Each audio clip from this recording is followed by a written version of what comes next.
Welcome back, everyone, to the Horror Shed podcast. I'm your co-host Jared. Today we have Brian with us. How you doing today, sir? I'm doing good. How are you doing? Good. Our first time live on Twitch. Okay, now I'm a Twitch noob, so I'm not seeing that you're on. Yeah, it takes a couple seconds. Oh, there we go. All right. All right, means make sure I got the volume down so we got no echoing. Yeah, because it will echo. I learned that the Yeah. hard way back in the day. All right, so I am watching our handsome selves. Are we moving around? Are we good to go? Yeah, I'm doing. Oh, there's like a 5 second delay, Yeah, but there's a okay. delay. Yeah. So, all right. So let's give a shout out to Ashley Pagey. She was the one who motivated us to do this when we had her on the show. When the episode was on this past Monday. Yes, And do you have her handle ready by any chance? it is. It's right here on the screen. Ashley underscore Pagey 11 on Twitch. There you go. Yeah. So Make sure you follow her. Very interesting young lady. We will be yeah, working more with her in the future. yeah, that was a fun episode we had with her. It was. A lot of Yeah. people enjoyed it. Yeah, definitely. Speaking of, do you know the actor Sean Whalen? He played Roach in People Under the Stairs. Remember him? No. Really? Okay. Jury Duty with Pauly Shore. Yes. He was the killer. Okay. Okay. So I follow him on social media. He's very active on TikTok and he talks to all his followers. I guess he's doing a new film. He is writing, producing, directing it. I'm not sure if it's horror or whatever it might be. However, James Ingram of J3 Jason Costumes mentioned me in a post that Sean did. He's looking to talk about this film and his career, and is reaching out to podcasters. All right. Cool. So I messaged him on Instagram because that's how he said to get in touch with him. So perhaps we can get him on the show. Now, he has 145 acting credits. He's worked Wow. with Michael Keaton in Batman Returns, Bill Paxton in Twister.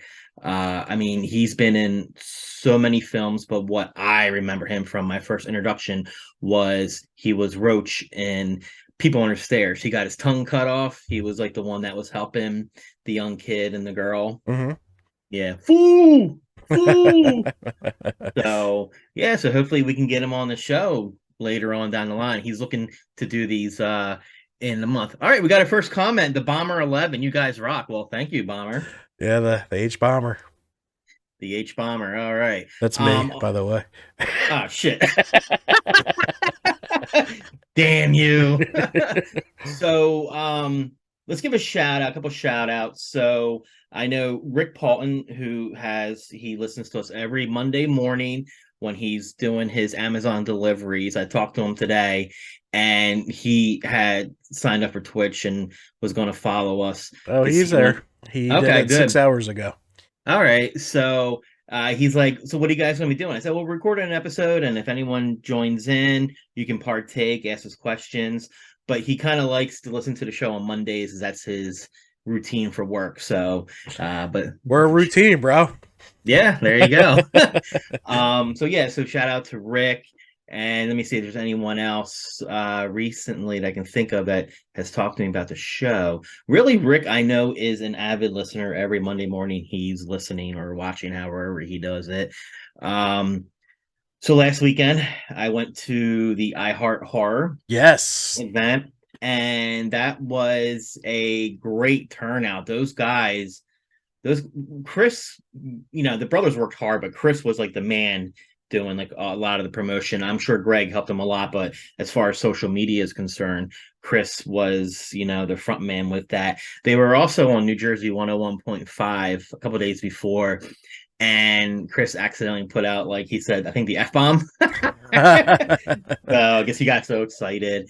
But it was a great turnout. It was at the VFW Lodge, which was pretty spacious, and there were three rooms. You had the main room with all the vendors, the band, and then in the side room you had a lot of the book authors, Brian O'Halloran, and then in the third room it was just more like an artist gallery with different artists, but as soon as you walked in, there was a gentleman that had all these vintage like movie posters that would be like an old theater house, and they were posters of some horror movies, like like the Golden Age, like the Universal. But then he had some like international horror movies from like Italy and whatnot, and they weren't for sale; they're more just for show. But it was really cool. That's cool. You walk in, you have your where you got your tickets, and then vendors galore.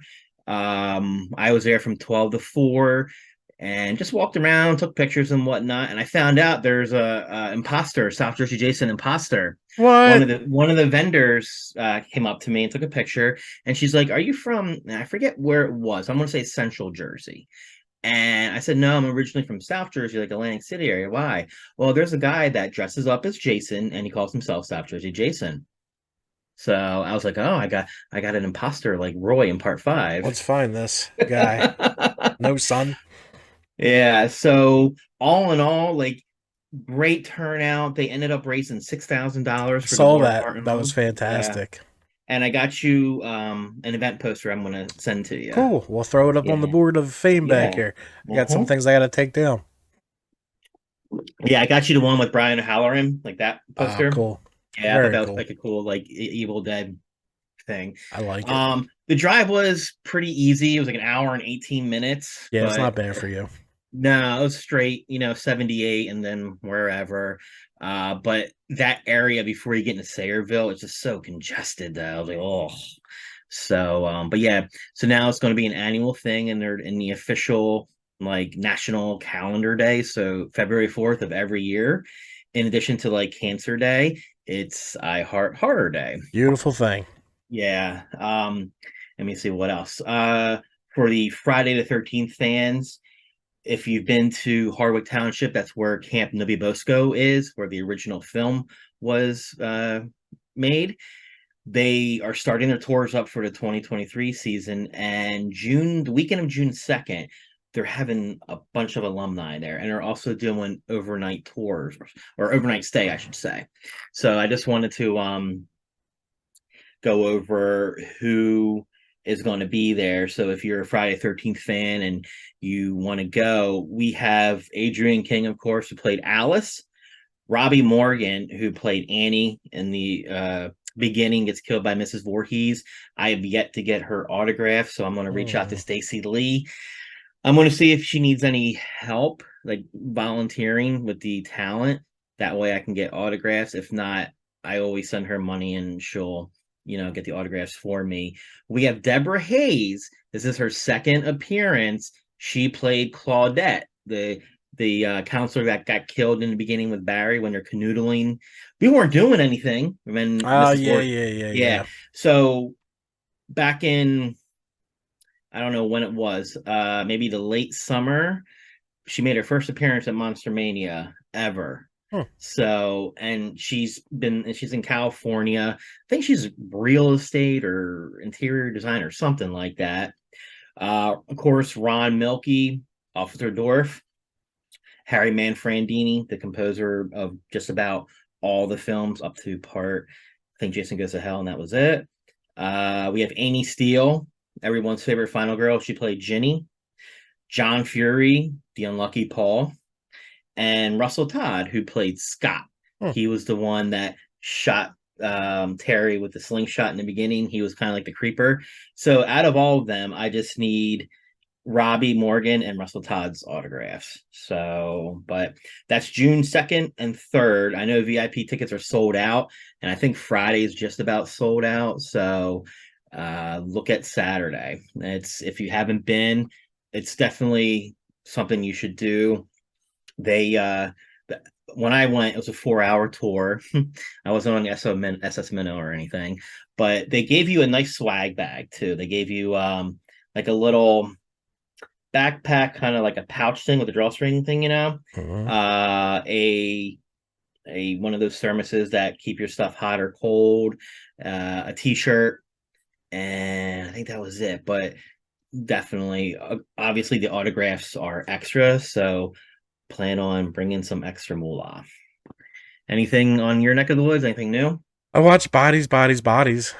And you hated it, I right? did. I did. Like it turned it. The whole premise became fucking idiotic, and then I was pissed.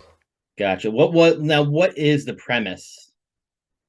The premise is all these spoiled little rich brats are holding a hurricane party Okay. so they could swim with the hurricane or whatever in some mansion, Hmm. and then they one dude dies. They don't know who the killer is. They end up killing another guy out of self defense, and then they start turning on each other. So cool story. You don't know who the murderer is. Yeah, Then sounds like a when snoozer. then when you find out who it was, you're done. It's over. Hmm. Okay. Not for me. I like Pete Okay. Davidson. That's why I watched it, but it wasn't worth it. Have you seen the meme going around of him? I guess at a basketball As the game. Cenobite, Oh, that was great. they love That to was hate great. that dude. They really do. Yeah, they do. They do. Have you been watching The Last of Us at all? Not yet. I'm waiting until it's done. Oh man. Okay, so I just finished episode 3. So far, the best episode so far was part 2, Okay. episode 2, and everyone was raving about that. Uh, since the Super Bowl is this weekend, they're releasing episode 4 tonight at 9 o'clock on HBO. Smart. So by the time this comes out, it'll already be out. I am all caught up on the Wolfpack on Paramount. How's that? The first episode is very slow.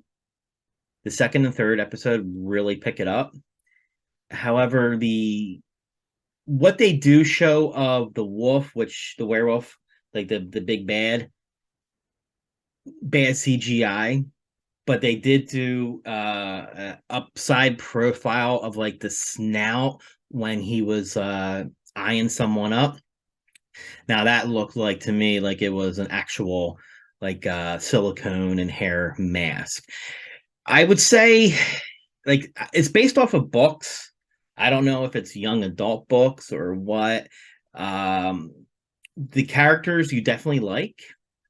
The one kid just reminds me of the lead from Chucky, except he doesn't have the stink face all the time. Ah, Okay. Yeah. the Now, Sarah Michelle Gellar, I'm not totally sure. Like, I don't know if they're doing a red herring. Is she a werewolf hunter or is she a werewolf herself? They're giving you both vibes, but her character is an arson investigator because the whole so far the plot resolves around a forest fire in California I and gotcha. she's there to inspect it. So yeah, it's definitely picking up, but again, they I guess they spent all their money on Sarah Michelle Gellar and not so much on the wolf CGI. I started watching Interview to Vampire on AMC. How's that? Well, I went in with an open mind because I know they changed the time setting. It's not like in the late 1700s, it's now like early 1900s. Mhm. I have to say, I really do like the guy that plays Lestat. So much better than Tom Cruise. Now it's a little confusing because the reporter angle, apparently he met Louis like 40 years ago and he was interviewing him but got attacked, which reminds me of like the Tom Cruise at the end of Interview to Vampire. But I think but it was Louis that attacked him. The guy that plays Louis, not too bad. I actually like it. I'm halfway through the second episode. There's 7 episodes, but in the first episode they already plugged the Mayfair witches because that's all in like the Anne Rice universe. So I'm gonna check that out after I finish Interview to Vampire, and that's pretty much all the news. I know movie wise, they released like the Super Bowl trailer for Scream 6. Have you seen it yet? No, Okay, neither have I. So probably watch it tonight. I know we're kind of both excited for it. I So am getting excited for it. To be completely honest, I am. yeah. So that's pretty much it. Anything else? If fans of My Bloody Valentine, the original film, not the shitty remake that they did in like the early 2000s by Todd Farmer, who can't write and can't direct. Sorry, Todd Farmer. Um, there is a fan film coming out called My Valentine's Bluff, my bloody Valentine fan film, and it's a follow up to the original film. Mhm. And it was filmed in some locations that the original was filmed in, because they did film some scenes like in Pennsylvania, but then the majority was like in British Columbia. So that is being released on Valentine's Day on YouTube. And they actually did a premiere at the Pocono Movie Theater, which is only like 45 minutes from me, like 2 weekends ago. And I actually met the director this past weekend at the iHeart Horror, Cool. and they're doing two more showings like I this saw that weekend. they're doing another Yeah, re-release. That's awesome. yeah. And if you are a backer of the film, which I am, so if anyone reserved like the DVD or Blu-ray, he said they're going to be shipping out sometime in March, which is not bad. No, that's pretty good. Yeah. All right. So we are going to continue your favorite franchise, Nightmare on Elm Street. All right. I remembered the Freddy shirt. There you go. So now, if you ask any fan of the franchise, or maybe not even really a fan, just like someone who likes horror, 9 times out of 10, they'll say part three is their favorite. Dream Warriors. Yes. Yeah. So is this your favorite of the franchise? Yeah. How about yes? Okay, how about let me rephrase that. Is it your favorite sequel of the franchise? It's a toss up between this and Freddy's Dead. Fuck man, Freddy's dead. Yeah. You have Dream Warriors, which is up here. Freddy's dead, which is down here. Nah, not for What is fans. it about Freddy's dead? What It's the what am I missing? backstory. It's cool as shit. Yeah, I guess. Yeah, I guess the back. I mean, yeah, the backstory. Other than that, it was shit.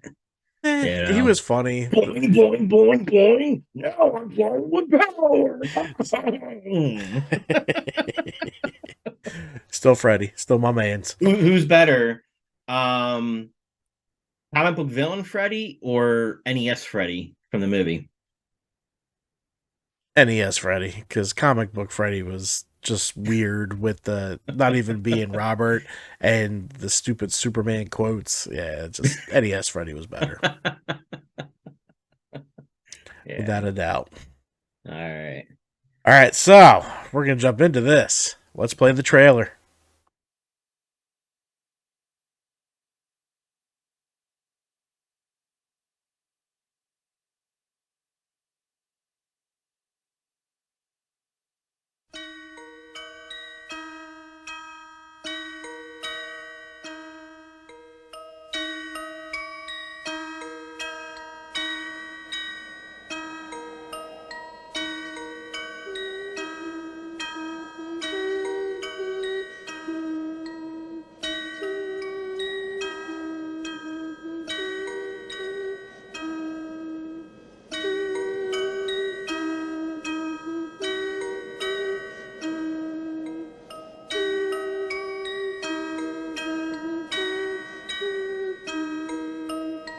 One, two, Freddy's coming for you. 3, 4, better lock your door. 5, 6, grab your crucifix. 7, 8, gonna stay up late. 9, 10. A Nightmare on Elm Street Part 3. Freddy's just around the corner. He looks shitty though. Yeah, it's Yeah. terrible makeup, terrible picture. Yeah. Well, if you notice, there's one of the biggest, weirdest thing is everyone thinks they made the poster beforehand No, not for this. Not the first one. because none of the characters in the poster match the fucking movie. Right. Yeah. Yeah. Like 4 does, 5 does, 6 does. They all do except for fucking 3. It's so funny. Right. But I part three is my favorite poster though. Yeah, it's definitely cool. Yeah. You got I don't know where the hell they came up with the weapons even. Like they weren't even in the movie. But Nightmare on Elm Street 3 The Dream Warriors, released February 27th, 1987, 2 days after my 5th birthday. Oh, look at that. Grossed $44.8 million domestically with a $4 million budget. So we could How say much? a I'm sorry. win. How much did it gross? 44.8 mil. Nice. Okay. And it was 3 million budget? 4 million budget. 4 million budget. Okay. It was directed by Chuck Russell, written by Wes Craven, rewritten again by Bruce Wagner, and then rewritten again by Chuck Russell. So I wonder now, I haven't watched the documentary in a long time. I wonder what, or maybe you know, what Wes Craven's original draft was like. Very dark. Freddy Yeah. was like calling people cunts Really? and stuff. Yeah, it was really dark. Okay. They brought him on to talk about that. He wanted to take Freddy back to the original and make him darker. Yeah. Yeah. But Chuck had the better idea of making him pop culture. Right. And look what happened now, Mhm. not for only the character, but the studio, how much, Now, would you say at this point did Freddie build the house at this movie or prior? He built the house with one, but he furnished the fucking 3-bedroom apartments with this one. Okay, gotcha. And even more with the second one, which is surprising. Now, 4, not the real sequel after this one, not whatever 2 was. okay. So, now getting back to the Wes Craven script, how much did it change, like, plot line? Oh, the whole way. Oh yeah. Mhm. Was Nancy written in it? Basically, if you think about Wes Craven's New Nightmare, Okay. that's what Wes wanted to do with this one. The same exact thing, like she's living her real life. Yes. Yeah, I don't think it would have worked back then. Nope. Yeah, I think they Yeah. needed that time. They needed the character Yeah. development. They needed to space it out. Yeah. When they did it was the perfect idea. Absolutely. Yes. Yeah. All right, so let's get into the skinny of this. Let's do it. Plot. In 1987, 2 years after the events of the previous film, teenager Kristen Parker dreams Freddy Krueger is chasing her. He attacks her in the bedroom after she thinks she already awoke, making it look like she slit her wrist in the real world. And one Yeah, of this the is- coolest scenes ever put into a movie. That made me not want to wash my hands after I take a piss. Dude, even the Blu-ray didn't even ruin it. I watched, really? You couldn't see anything. It looked good as hell. The pipes looked like, your muscles and your bones. And when the gloves came, the Blu-ray did not hurt this at all. Okay. Yeah, because Blu-ray will hurt some Oh, of yeah. the earlier films. And that's what especially I've like been Friday 13th. paying attention to because, I'm not going to open Yeah. my VHS just to watch it on VHS. Right. Yeah, I remember the opening of the sequence. Like, she comes across the little girl and she's like, I think, what is she, sketching Freddy or something on the sidewalk? Or That's doing 4. something? That's 4, sorry. Yep. But she was running through the house with the girl She and was. she's like, put me down. And Yep. it's like a skeleton. Yeah. Yeah.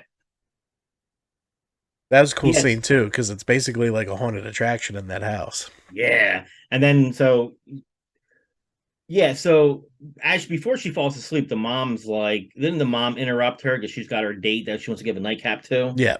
Yeah. The mom's a bitch. Yeah. In both Yeah. movies. In both movies. Yeah. More so in part 4, though, I think.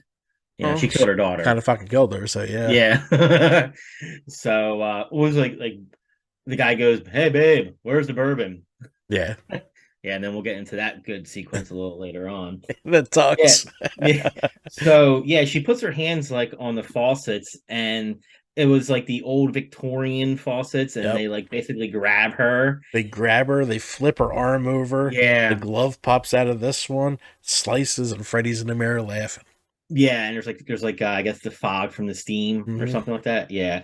So basically it looks like she slit her own wrist, which ends her up in the psychiatric ward of whatever hospital she's at, Weston Hills. Weston Hills. Yeah. Believing Kristen to be suicidal, her mother admits her to Weston Hills Psychiatric Hospital, where she is placed under the care of Dr. Neil Gordon. And this guy looks so familiar, and I always never like IMDb him to see what else he's been in.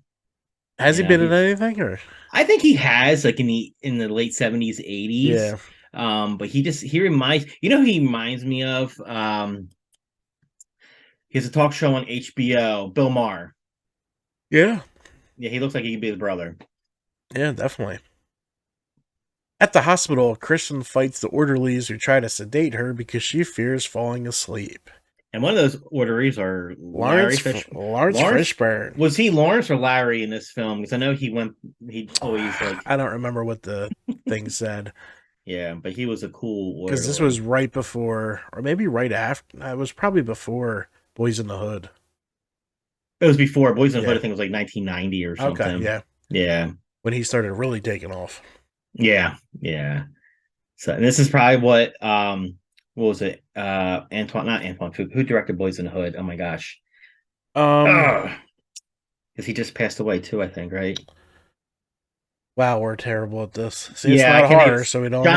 John Singleton. Yes. He's probably like, I need someone good for Trey's father. And he's watching Friday or Nightmare on Elm Street Part 3. He's like, that's who I need. Well, Ice Cube wrote it, right? I think he did with John Singleton. Yeah.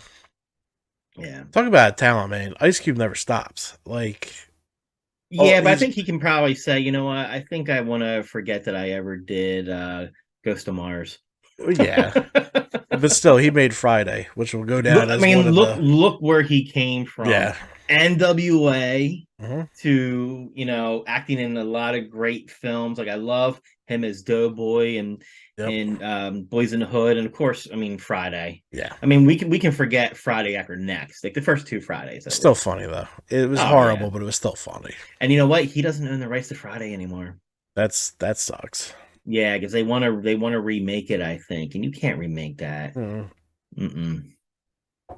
You cannot. You're gonna lose half the humor because shit's not like that anymore. You know I mean, you can cast like Terry Crews as Debo. He can, but he's too silly to play that role, though. Yeah. Such a great movie. All right, so back to this. All right, the new intern therapist, the return of Nancy Thompson, calms her down and befriends her by reciting part of Freddy's nursery rhyme. Yeah, she has like the scalpel. Yep, she's going after. She's going after. She cut Larry on the wrist. Yep. And then she starts doing a nursery rhyme, and then Nancy comes in that great 80s business suit with the shoulder pads and like the curly hair and the gray, in the front. Oh yeah. Yeah. Oh yeah. And the gray in the front, man. But it's funny though, like, okay, so the first one came out in 84. They're saying this is 3 years after. So how they should have just tweaked the timeline just a little bit, because Nancy didn't go to college and didn't get a degree in that short amount of time. Yeah. Yeah, I'm not sure. No, this was 2 years after 2. So, and I think 2 was 5 years after that. Is it really? Yes. Is that how they did it? Okay. All right. Don't quote me, but I'm pretty sure it was 5 and then 2. I know it's all fucked up. I know it's not. Well, it's not. It's probably not as fucked up as the Friday timeline. Well, so. What are you gonna do? All right, so Nancy is introduced to the rest of Dr. Gordon's patient, Philip, a habitual sleepwalker, Kincaid, a tough kid from the streets who is prone to violence. You ain't put me in that room, man. You ain't put me in that room. They showed how he got that role because he was running late. He was pissed off. He walked in and he just cursed out the producer. Yeah. So they hired him right there for it. Yeah, I got to talk with him, and he had to go to court that day, and he didn't even want to go to the interview. And I forget, it was like a parking site, something like that, something stupid. But he was running late, and so he just went in. But the whole time I'm talking to him, all I could think of was just like Kincaid talking to me, like talking about his life. I'm like, this is Kincaid, like that. He still had, and that's not like a voice he does for Kincaid. That's just how he talks. Yeah. But he's a little known fact. Ken Sagos is like a ghostwriter. Not ghostwriter, script doctor. He worked for the studios, and I forget what movies he helped with, but yeah, it's what he does. And I don't know if he still does it, but yeah. All right. Very cool. I wish they kind of gave it like more of a backstory on the kids, like maybe like a flashback. Yeah, but they did enough where you cared about them, and that's probably why the movie did as good as it did. Yeah. It's the Stranger Things thing. Like, you give a shit about every one of these kids, so you're Yeah. invested. It's the instant investment. And then Nancy's back. You already care Right. about Nancy. Yeah. Yeah. I know I cared about Nancy. All right, so we got Jennifer, a hopeful television actress prone to cigarette burns. Will, the worst character in the movie, who uses a Poor Will. wheelchair due to a prior. He was just the weakest actor. Yeah. Yeah. Due Well, to they gotta put in that one nerd, and as soon as you see him, like, yeah, he's not gonna live. Yeah. The big '80s glasses. yeah, who uses a wheelchair due to a prior suicide attempt. Taryn, a recovering drug addict, and Joey, the youngest, who is too traumatized to speak. Now, Rodney, what was his name? Mitchell, Eastwood his or name? something like that. Eastwood, Yeah. Eastman, or whatever. Eastman, yeah.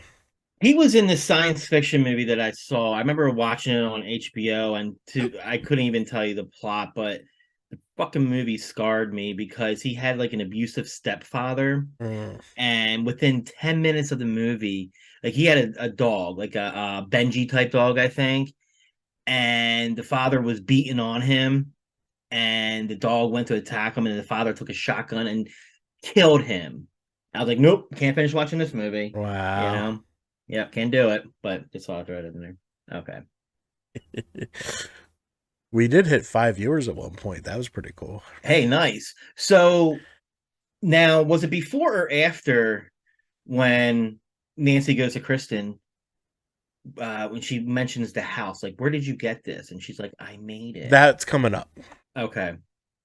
So right now, Freddy attacks Kristen in her dreams, but she unwittingly pulls Nancy into her dream. And that was a cool thing. I mean, let's talk about that fucking worm, man. That was awesome. So it's definitely one of the legendary scenes. It was pink.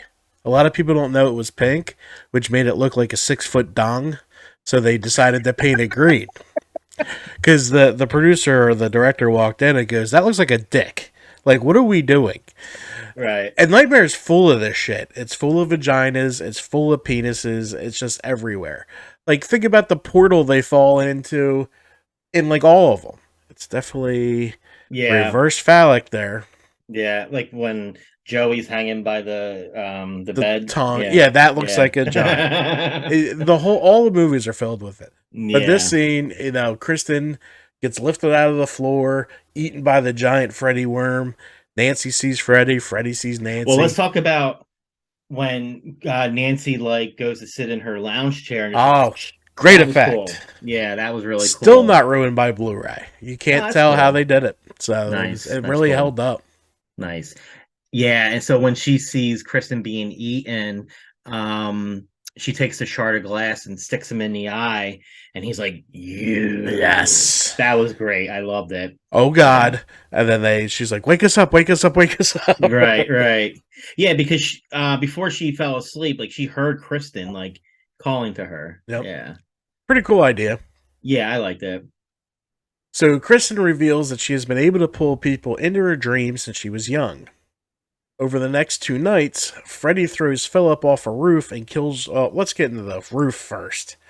Damn, Wikipedia, calm down. You're missing a hell of a scene here. So, Philip falls asleep, and then you see the marionette turn into Freddy. That was a cool effect. Cut himself down. I think if it was filmed today, it might have looked a little better because the stop motion was a little suspect, but still a cool idea. Yeah. He falls to the floor and Freddy arrives at his bed. Yeah. He cuts the tendons out of both of his arms and legs and carries him around like a marionette. Yeah. And what I liked how they did that was you see the ropes on Philip, but when he's walking past the nurse, you don't see anything. Right. Yeah. So I thought that was a cool effect. And then when I think he walks into the door, right? He just walks to the stairs, and that's the end of scene for him. And then I thought they did the part 1 where he walks through the bars, You know what? I'm not sure. I want to say maybe, but who knows? But that whole scene looked painful. Yeah, it did. And when he's in the dream world, they use this noise. The womp, womp, womp, womp, womp, womp. Yeah, just like that. Yeah. And then you see poor fellow up at the top of the clock tower. And Joey's, he wakes up what's his face, the nerd, Will. whatever, Will. Now, when he picks Will up and puts him in the chair, he slams his feet like into an end table. That looked like it hurt. Like I don't think that was part of he was supposed to do that. It might be. They didn't And say then, anything. so Will's yelling at him. Joey takes the dinner tray and is like banging on all the doors, and then everyone's screaming, "Philip!" I'm sorry, I love you, Patricia Arquette, but your scream was just like nails on a chalkboard. Yeah. Honestly, Patricia Arquette was a tough watch in this. A little bit of overacting. You could tell that it was a That rough was her shoot. first role, right? Yeah. That was her first role. Yeah. And it was a hell. Like everyone was fighting with everyone. Oh, really? The director was new, so he didn't know how to talk to people. Okay. And like they had a scene where Freddy's stunt double is sitting in something. He's like, "You shot this for 6 fucking hours already. Like, get it or don't fucking get it." Oh, So shit. like stunt Okay. doubles were losing their mind. Okay. Pretty cool. That's from Never Sleep Again. there it is. Okay, I gotta rewatch that because I haven't watched it since it first came out, so it'll be like watching it for the first time. Yeah, I've been doing it by movie now. Okay, We started a little bit of 4. all right, nice. So yeah, so he's at top of the building, and then Freddy cuts the tendons, and Down comes Philip with he Freddy couldn't fly. behind a giant Freddy behind the clock Yeah, tower laughing. yeah. Oh man. So Freddy throws Philip off a roof and then kills Jennifer by smashing her head into a television, which That is the picture that's behind us right now. Yeah, that is, you watch any horror documentary, It's in that's there. it's always in there. And it's funny because she's watching Dick Cavett interview Zsa Zsa Gabor, and then Dick Cavett turns into Freddy Krueger and like kills her, and then that's when the TV goes and she's banging on it, and it's when his head comes out of the top. He's got like the antenna, and then he's famous, if you want to say it, since it's your franchise. Welcome to prime time, bitch. Now I don't know what convention it was at. I think I want to say Monster Mania, maybe. Someone cosplayed as TV Freddy. Oh, that's cool.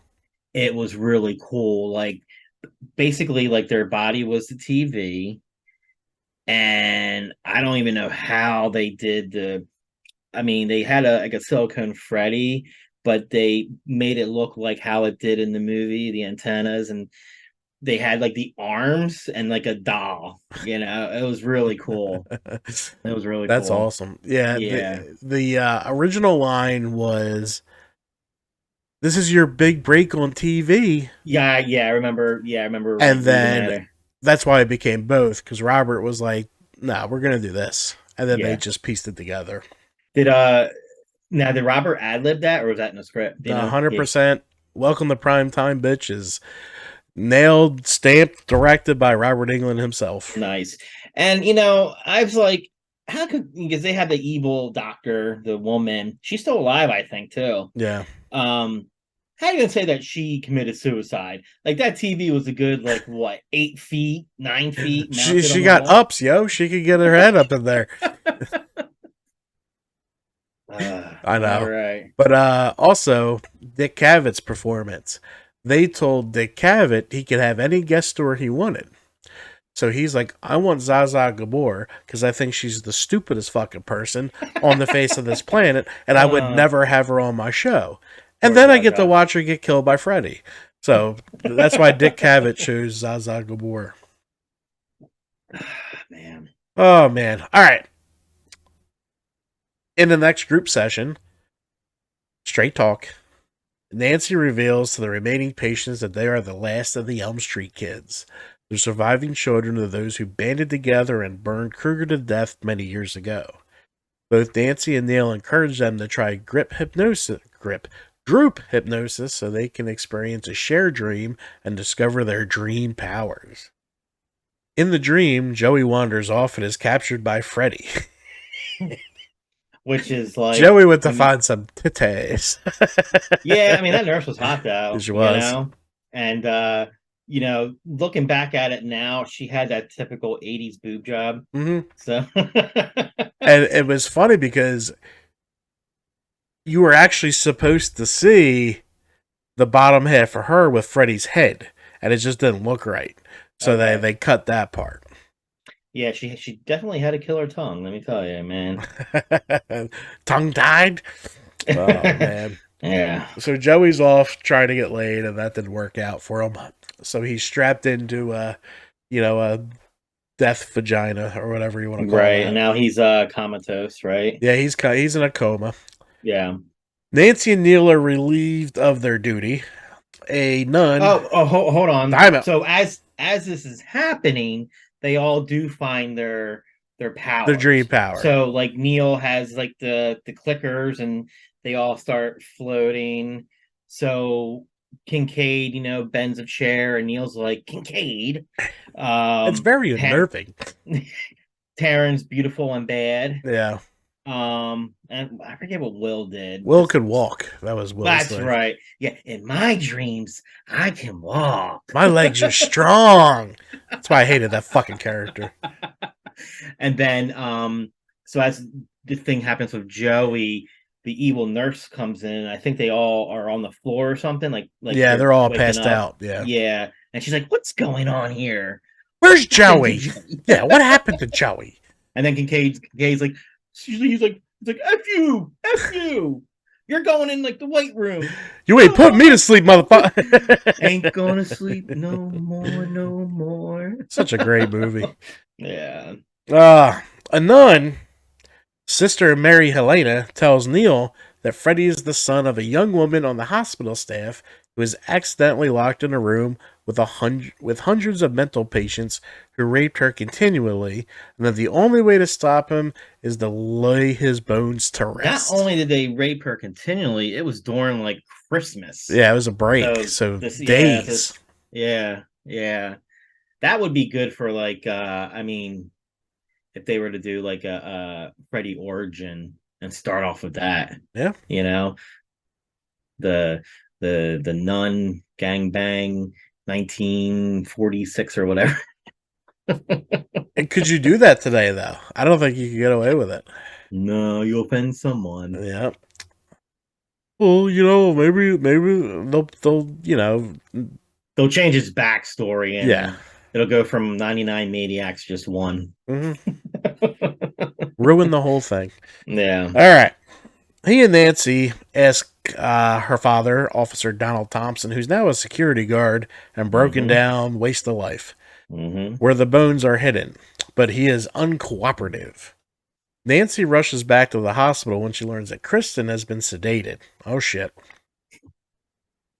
They'll be defenseless against her dreams. I've seen this movie way too many fucking times.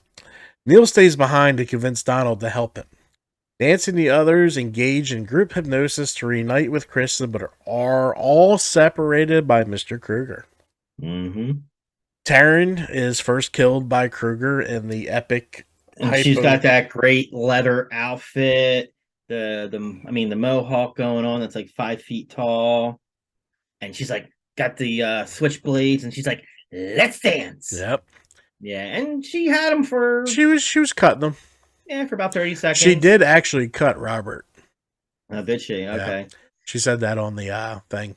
Well, that's funny. Why not use a prop switchblade? This is how people get hurt on set or killed. Yeah. What are you gonna do? It was the 80s. They didn't have rules. Yeah. A prop. We got a real one. We're not spending that $4. But unfortunately, her devices were her demise. Yes. And that was creepy looking. As a kid, I didn't know what that was. Like I didn't know what drugs were when I first watched it. And I mean, it just looked like her arm, holes in her arm, Yeah. But they're sucking like. Yeah. So creepy. So Freddy puts his hypodermic needles into his arm, and somehow, for some reason, has thumbs because he turned his hands like that to complete it. I don't know why they did that, but whatever. Yeah, and it was a rush. It was a rush. I loved Will's death. Well, first off, he's like, look, coming out of Dungeons and Dragons, and you would think with his powers, he would give Freddy a run for his Hey, money. he hit him with a bolt of green light. So, Yeah, yeah. and then the wheelchair, which was fucking gigantic, it was like 7 feet tall. Like, what are you doing? Right, and it had like the spikes on the side. Yeah. So the poor kid gets killed by what he uses every day. So Freddy picks up Will Oh, and yeah, that's right. Yeah. puts the glove through his fucking chest. Now, here's Mhm. an even scarier fucking thing. The glove didn't retract. Will had a 2x4 sitting over his chest. So Mm. if Robert missed, he's going to the hospital. Yeah, You gotta love that Yeah. 80s filmmaking. yeah, yep. Oh All man. right, so we got 2 warriors down. 2 are dead. Yep. All right. So while that's happening, Kristen, Nancy, and Kincaid find one another. The trio rescue Joey, but are unable to defeat Freddy because he has become too powerful. Now, when they rescue him, is he still tied up, or I forget? Yeah, he's still tied up because she's cutting off the tongues. Okay, gotcha. Okay, yes. So we. This is when Freddy shows us all the souls. Yep. And one of the souls is actually oh my gosh, Leanna Quigley, I believe. You see her boobies? No, that was 4. No, that was at 4. What was she in the pizza? No, No, pizza was 4 is 5. when. No, pizza's 4. 4 is when you can see all the bodies moving around. This was just the faces. Oh, gotcha. But See, this is why I don't know I my. say, my I got you, yeah. bro. I got you. Yeah, 4 you could see her push her boobies up against the plastic screen. Okay. So during this time, this is when we go back to the junkyard, which I thought was cool as heck looking. Yes. If John Saxon doesn't want to take part of it, but Neil does what any brave guy does and throws his keys like in the woods or something like that, right? I believe, or whatever. So they're digging. Well, he's digging while John's sipping the sauce there. And then you see his bones. Yep. He And finds then the Krueger bones. we get the Jason and the Aragonauts. That was a cool scene. I loved it as a kid. It was mistimed, and it bothers the hell out of me to this day. It was Okay. off like a good second between Neil and the skeleton. If it Okay. was timed right, yes, I'm all for it. How But- did it look on Blu-ray? Just as bad as it did on VHS. I always Mm-hmm. remember that thing being mistimed. Because, like, when he does that with the shield, the Mhm. glove's nowhere near him. Okay. So I'm just like, come on, you could And have then- looked at that for like 2 seconds and just did another take. And didn't when Freddy sensed it, the skeleton, that's when the skeleton just like stopped what he was doing, which was kind of confusing because Well, what had happened was the skeleton went because they broke the mirrors, which he had to make an appearance to. okay, yeah, and yeah, because Joey, they're trapped and they're like in the mirror room, and Freddy's in like all the mirrors, Yep. and Joey's power is He could can talk. Wow, did I do that? My God. So the trio rescue Joey, but are unable to defeat Freddy because he has become too powerful due to the souls he's absorbed. Sensing that his remains have been found, Freddy appropriates into his own skeleton and kills Donald before incapacitating Neil. Freddy Yeah, returns. He got messed up. He got pushed into the fin of like the car. Oh yeah, he got. Yeah. They killed off John Saxon. Yeah.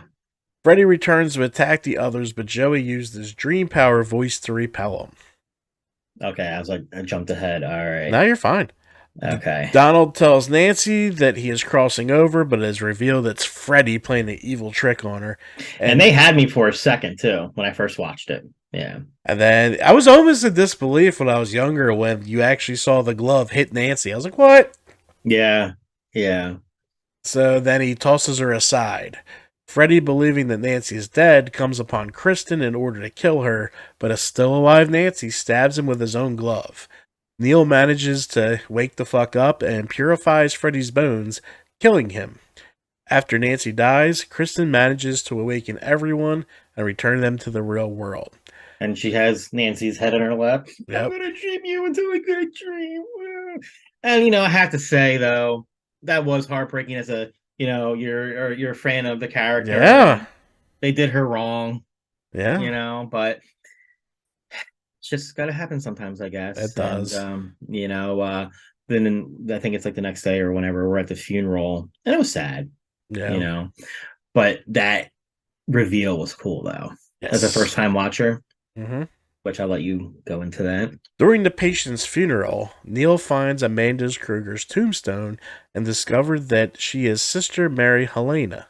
That evening, he goes to sleep with the Malaysian doll Nancy gave him in Kristen's paper mache house nearby, and suddenly Kristen's house lights up from the inside, suggesting that Freddy is not completely gone. And that was I loved how they ended that with that. And I think we get Doc again into the fire. I think Well, I don't know. all they played was Into the Fire in the movie.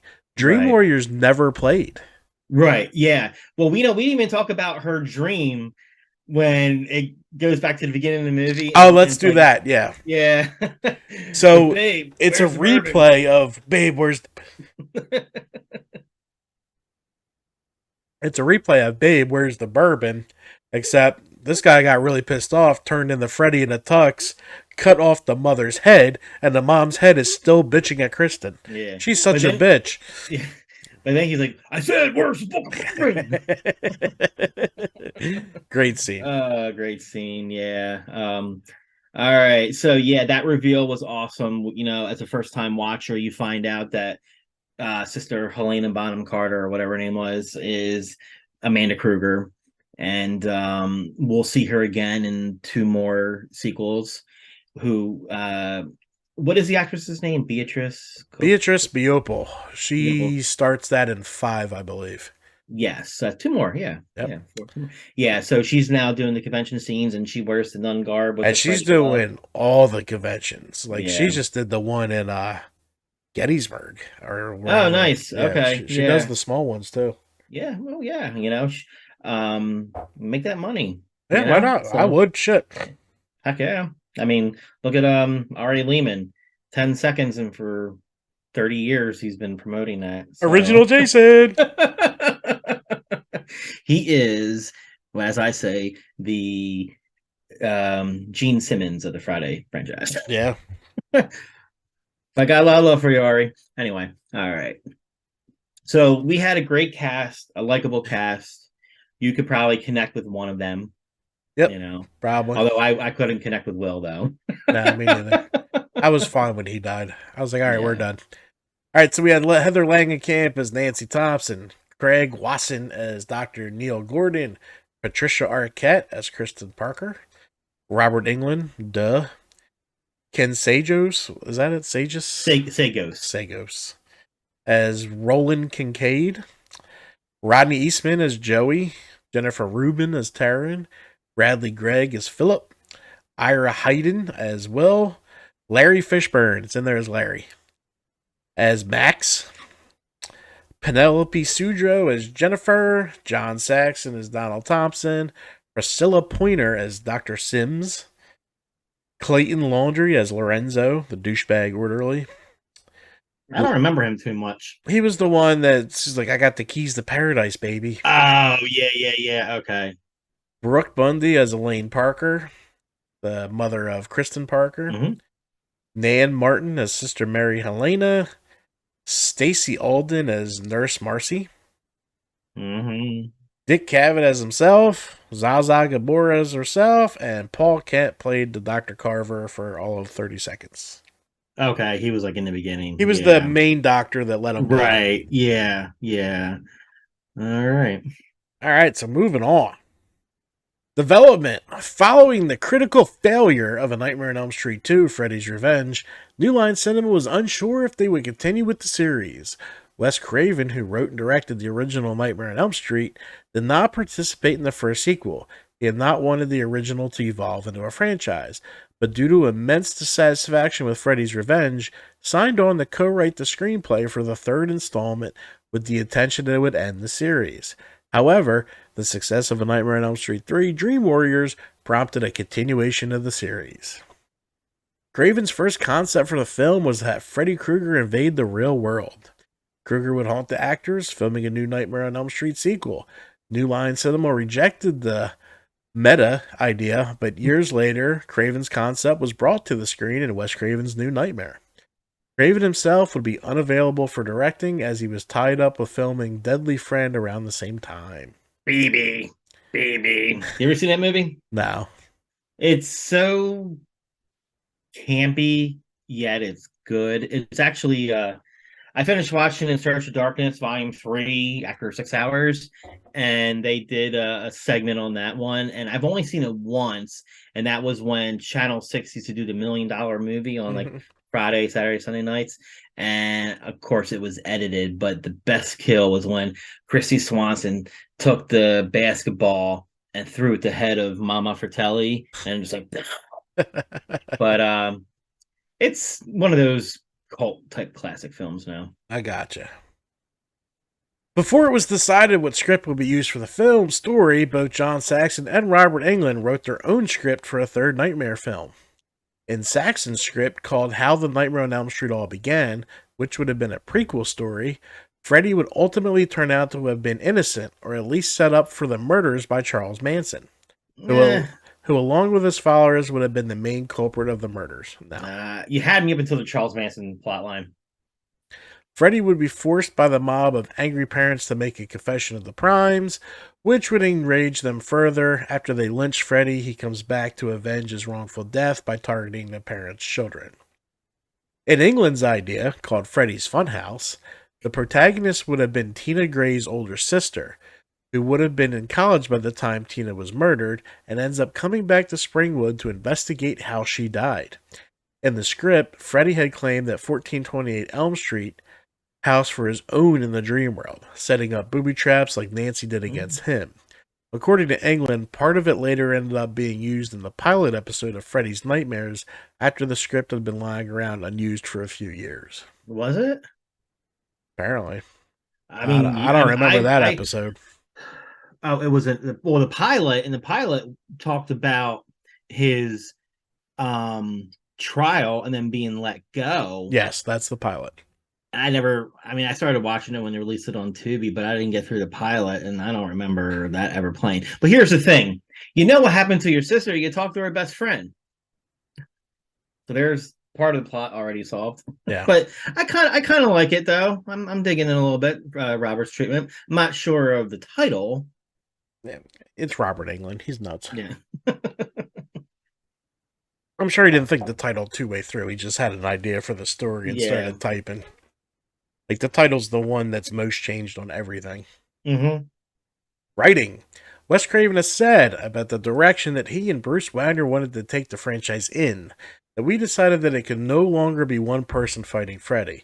It had to be a group, because the souls of Freddy's victims have had made Freddy stronger. He also called Levin.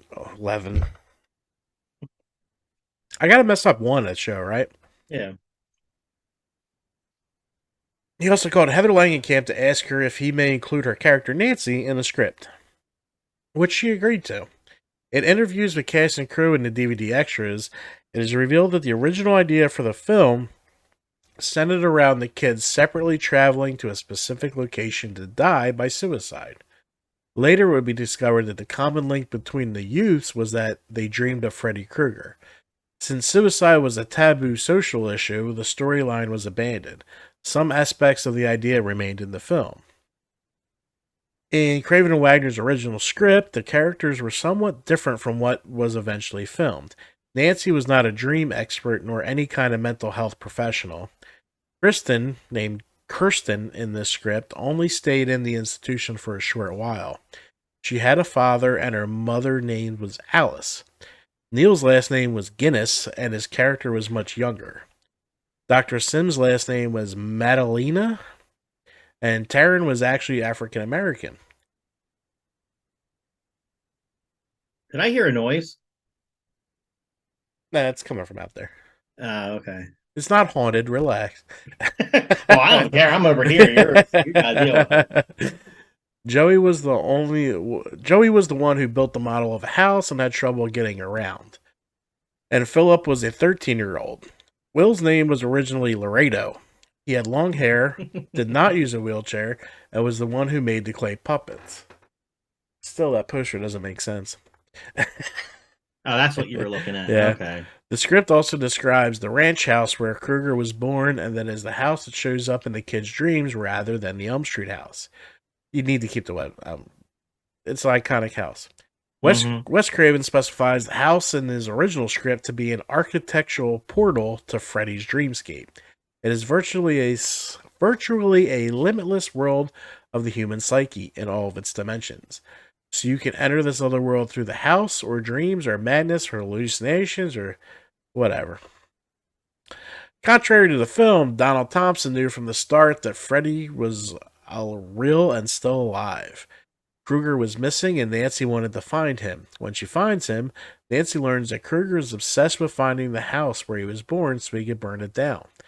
In the original script, there is a romance between Nancy and Neil, and they bang. There are scenes and lines that are reminiscent of the first film. There is no mention that Krueger's mother had been a nun or that Freddy was born of rape. Both Joey and Kincaid are killed. The deaths in this script were more grotesque. Krueger was not as talkative and he was more vulgar. Freddy is killed by Nancy by his own glove, not by holy water, and she sees through his shape-shifting trick even though she still dies. So yeah, could have been a much different movie, man. Mm-hmm. Casting. Lisa Wilcox and Leslie Dean, who would later be cast as Alice Johnson and Tracy in the following installment, had both reported to have auditioned for roles in Dream Warriors. Huh. Who was Tracy in part 4? Tracy was the young African-American girl. The one with the inhaler? That's not... Is that Tracy? No. You sure? I'm sure. Hold on. I'm gonna look this up. Or was it the... Was it the... Or was she the one that died by eating too much? No, that was 5, bro. Oh yeah, that's right. No, are you sure? Yeah. Oh yeah. Okay, hold on. I'm gonna look this up. Dream Master. Let's see. All right. There's salvation.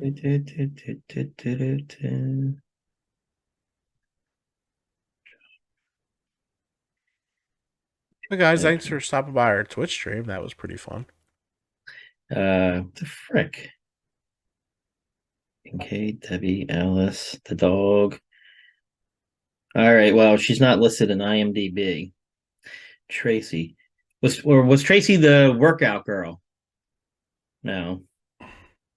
Come on, you're supposed to be the Dude, I don't remember. I didn't watch it yet. Oh, Street 4. Da da da da da da da. Oh no, Brooke Feast played Debbie. Lisa Wilcox and Leslie Dean. I'm gonna look her up on IMDb. Leslie Dean.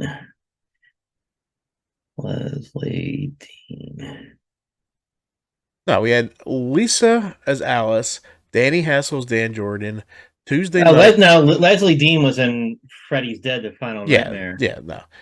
Okay. So Sheila is the one. There's no one named that, so I think they meant Sheila. Yeah. Well, it said Tracy in the following installments. Tracy was the blonde girl. Carlos is messed up, man. Remember that she's one of the kids that run away. Oh, Tracy, Yeah. Freddy's dead. Yeah. She's the crazy blonde chick. Yes. Gets her daddy wants sugar from her. Yes. Gross ass movie. Mm-hmm. Ugh. All right, we went over Gabor. We did all that. The one cool thing was this, you talked about the girl running with the skeleton. Let's bring it back to that scene real quick. So there's a pig on the table that leaps. Okay. Right? So it's half still has skin. It's horrible. They used a real pig for this. Oh wow. They carved it, they let it decay. So this thing smelled like pure ass. Nice. And then they would all draw straws on what guy was going to stick his arm up there to jump at Kristen with it. And the one film camera guy's like, I could still, to this day, smell that fucking room. Yeah, like your sensory glands or your it's really because like if you smell something good or bad, it's weird. Like I It can know what stay you with you mean. forever. Yeah, It yeah, really can. yeah. All right, so we'll touch on the music because the music was kind of the start of the 80s horror. Yeah. The theme song Dream Warriors was written and performed by the American heavy metal band Dokken. The single was a success, and a decision was made to include heavy metal songs in the soundtrack of the sequels. So that's pretty cool. Hmm. I wonder if this was like Dawkins' biggest thing. I mean, I heard other songs of theirs. I'm not a Dawkins fan, but when you say Dawkins, people already know those two songs. Yeah. You know? Into the fire! Yeah. The film was released theatrically in the United States by New Line Cinema in February '87.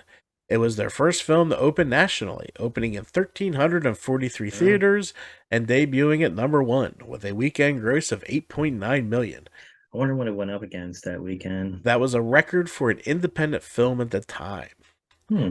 It made $44.7 million at the domestic, making it both the highest grossing film for the studio that year and the 24th highest grossing film in 1987.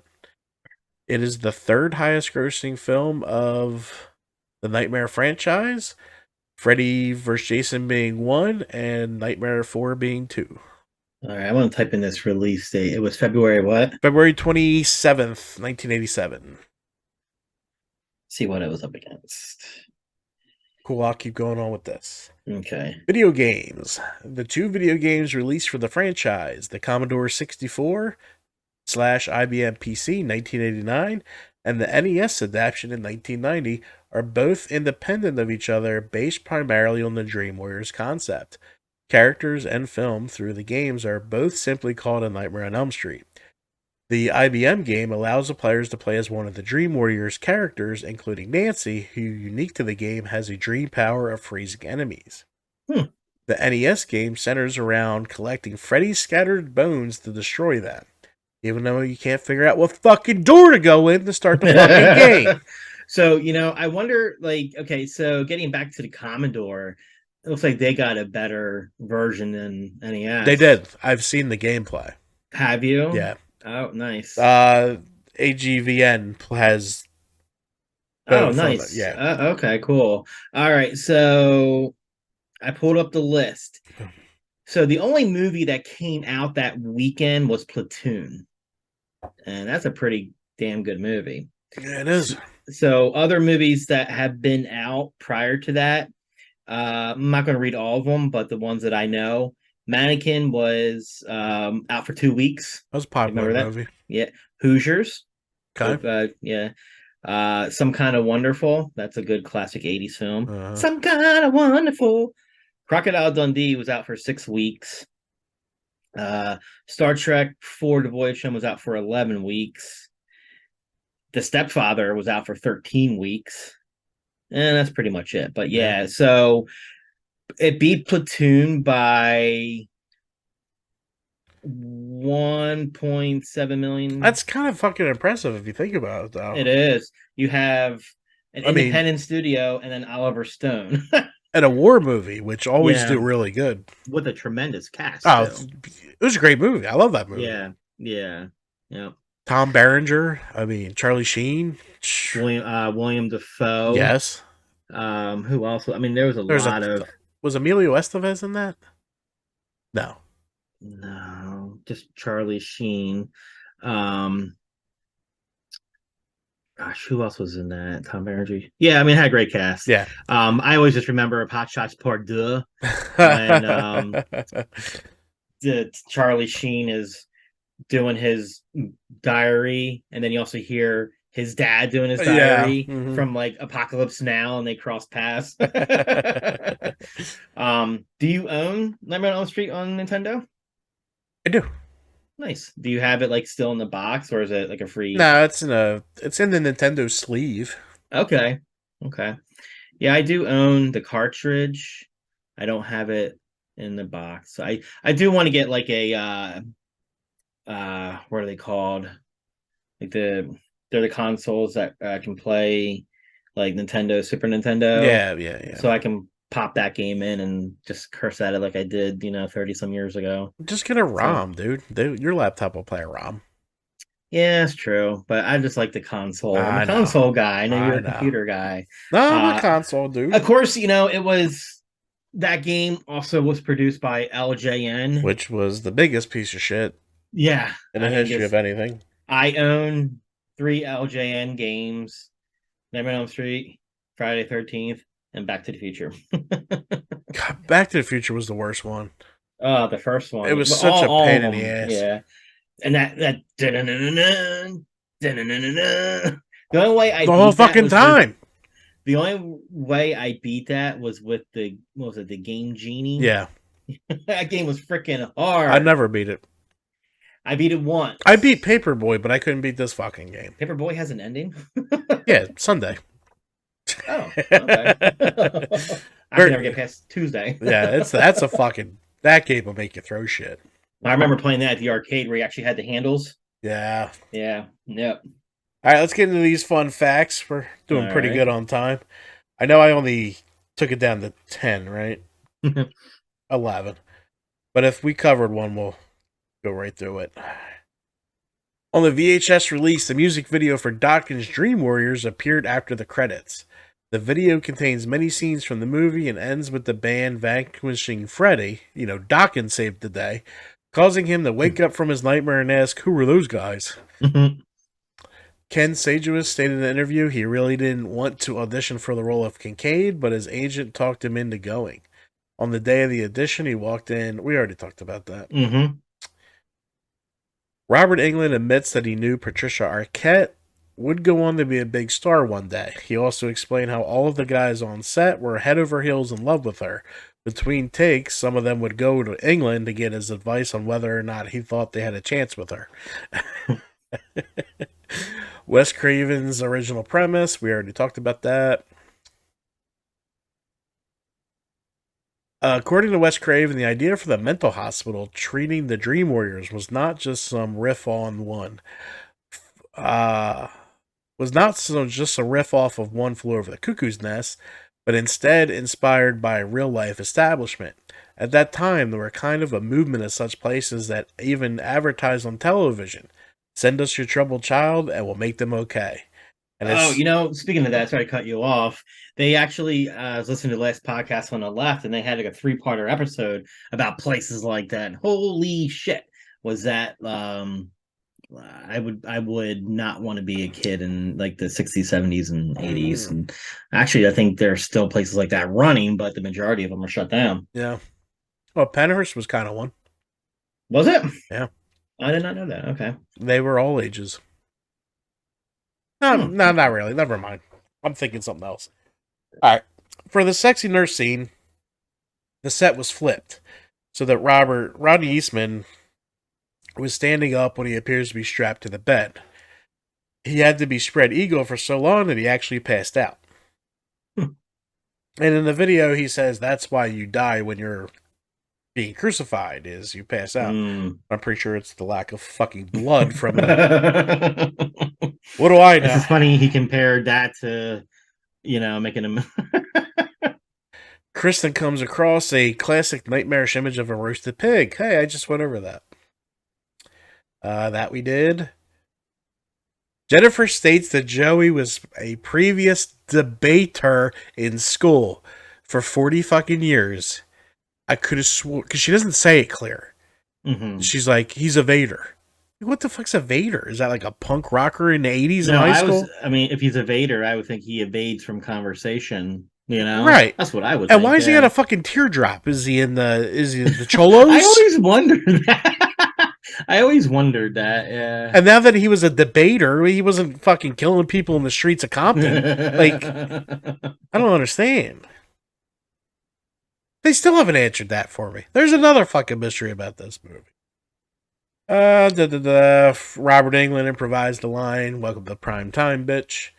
Originally, Taryn's character's head was supposed to explode after being injected with Freddy's drugs, but it looked way too fake. And they showed a picture of it in Never Sleep Again.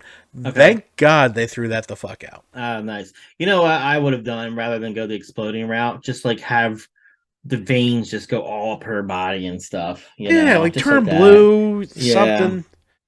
Oh man. Yeah, that's Dream Warriors nice, in great a job. nutshell. Not Yes. bad. Not bad for our No. first stream. Yeah. I forgot that I wanted to mention something at the beginning of the show. So I was just perusing on Facebook, and there was an article from I think ABC News talking about John Bonet, and apparently there's a new book coming out Tuesday about the investigator that he was retired out of the department, but they asked him to come back in and help. And apparently, someone who wrote this book, I guess he was like a family friend, about his investigation. They found files in the basement of the detective, and it wasn't redacted, and the DNA under her fingernails uh, did not match any of the family. So for 30 some years, we've always been thinking it was like the brother or whatnot, but now we have DNA. We know what's in the family member. Where's his DNA? I mean, put it in the computer system. I'm sure Then it if had to everyone, be that old guy that played Santa. yeah, That was that other. yeah. But I thought that was a That's pretty, huge. yeah, yeah, yeah. And why are you redact? What are we in the government? Like It's a. redact? What do you redact? Why? It's hidden. You can't get to it Yeah, any fucking way. yeah. And the detective, I think he spent a couple years on the case, but he quit the force again due to the incompetence of the police department. Did you He, listen to the last heart? Was it the last podcast on the they last did a John Bonet, like four and then episode? yeah, What a bunch of fuck ups! Like, yeah. oh my god, Yeah. And I couldn't apparently, believe like, it. it wasn't on that episode, I don't think, but they were doing a 911 conspiracy. And apparently, the father had ties to something in the World Trade Center, and there was conspiracy about that and, the bombings. But it's a shame because she would probably be like in her early 30s if she was still Oh, alive, she's Katy Perry. Oh, I heard that I conspiracy. All right, fucking hate Alex people. Jones. Oh my god, you're making the turtles gay. Oh man, yeah, this was fun. It Great was. episode. It was. What are we doing next week? I have no idea. Okay.